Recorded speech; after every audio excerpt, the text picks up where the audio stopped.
Bienvenidos todos a este Pechacucha, en el que, como bien podréis leer arriba de la diapositiva, vamos a hablar acerca del antiguo régimen y todo lo que a este le rodea, desde su cenit, su desarrollo, hasta la crisis de este sistema político, económico y social.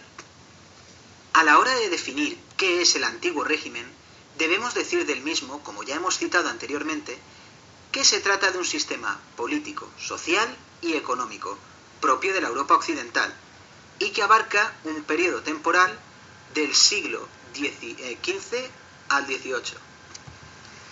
He aquí una diapositiva sin imágenes y por extensión sin el encanto de las dos anteriores, pero no por ello menos importante. Aquí vemos las características del antiguo régimen. Importantes son la sociedad estamental, la economía agraria y el absolutismo. Cuando tratamos la demografía en el antiguo régimen, nos encontramos con un crecimiento vegetativo débil, fruto de la alta mortalidad derivada de la volátil situación de la economía agraria, propia de esta etapa. De esta forma, si había malas cosechas, la mortalidad ascendía. El triunfo de la muerte, cuadro de Pieter Bruegel, pintado en el siglo XVI. Este tipo de arte tan macabro predominó en Europa sobre todo a raíz de la aparición de la peste negra en el siglo XIV. Refleja a las claras la preocupación de la sociedad del antiguo régimen por este tema. La economía era netamente agraria, con una estructura de la propiedad de carácter señorial, fuertemente asentada en el feudalismo. Otros puntos importantes son, como indica la diapositiva, la industria de tipo gremial y el comercio marítimo a gran escala. Nos encontramos ante una sociedad basada en estamentos, con grupos sociales fuertemente encorsetados, lo que hacía de esta una sociedad estática. En la imagen se puede observar el grueso poblacional no privilegiado en la parte inferior de la pirámide y la minoría privilegiada en la parte superior. Como hemos dicho, tenemos dos grupos sociales claramente diferenciados. En la imagen podemos observar la carga laboral de los no privilegiados y la miseria que les acompañaba en general. Todo lo contrario a la clase privilegiada, a la cual observamos sustentada sobre esta minoría no privilegiada. La monarquía absolutista hace referencia a la forma de gobierno que se dio en el antiguo régimen y que se caracteriza principalmente por una monarquía por derecho divino, es decir, una monarquía porque Dios lo quiere, además de una centralización del poder estatal en la figura del monarca. Aquí tenemos un esquema muy básico sobre la monarquía absolutista. Vemos que el derecho divino significa la razón de la formación del Estado y del poder del soberano, lo cual facilita al monarca una serie de concesiones para afianzar de esta forma su poder.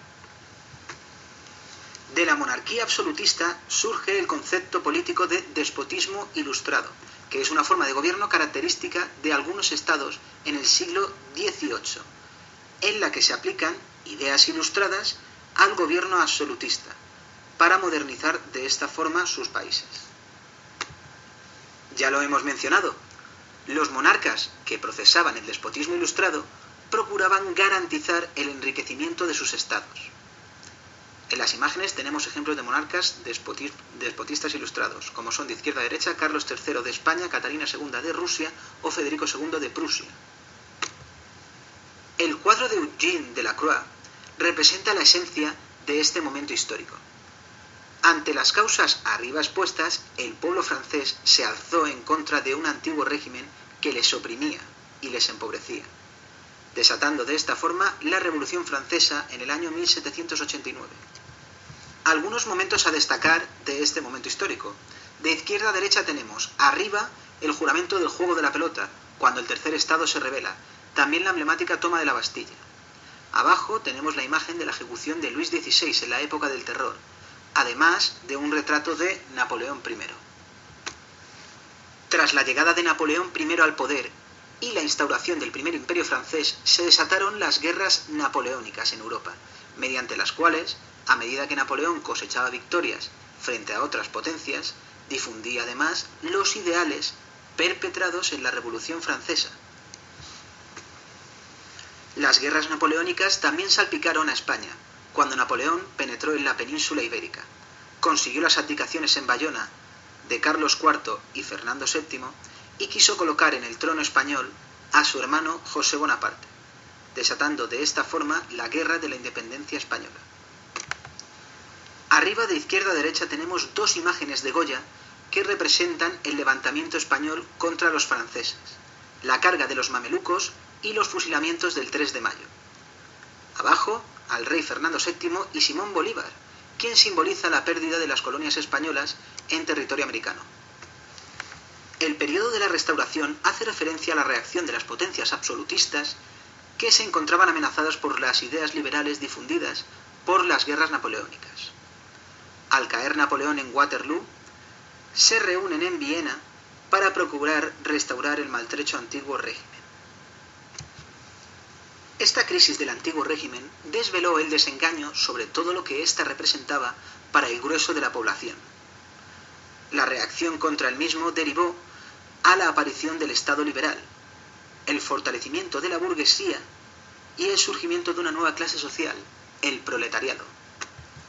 Como conclusiones finales, debemos decir que ante las características del antiguo régimen, el poder absoluto del monarca, la gran influencia de la Iglesia y los privilegios de la nobleza y un tercer estado empobrecido, la reacción de la Revolución Francesa era inevitable que llegase, debido a lo insostenible que era el absolutismo.